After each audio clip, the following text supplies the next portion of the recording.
Today I'm at Yenepoya University's BCIT campus in Bangalore.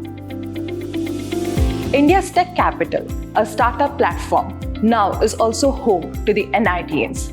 I'm Pravita, your unofficial guide for the day. And in this walkthrough, you will get to see where tech dreams turn into amazing careers. Let's dive in.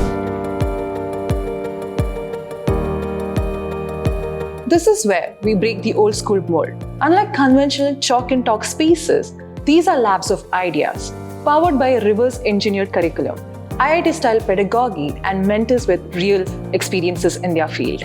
The students don't just learn here, they apply it and test it.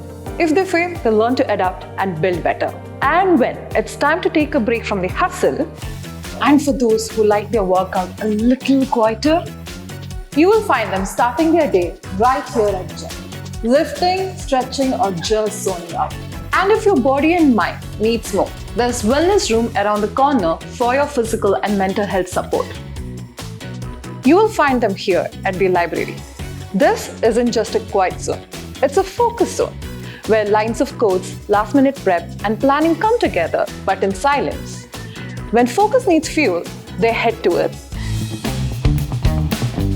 Well, everybody knows that Bangalore is known for great coffee, and this cafe lives up to the hype. Whether it's quick bites between classes, a much-needed chai after library hours, or brainstorming session over sandwiches, this place keeps things light when the rest of the day is heavy. From training AI agents to developing web apps to solving real-world problems with codes, this lab never sleeps. It's buzzing, it's bold, and this is where NITs turn into excellence. That is it. We have reached the end of this walkthrough at Yenepoya University, Bangalore. And all I want to say, if you're a person with full of dreams or running after a tough exam, this place is where your journey to the tech world begins.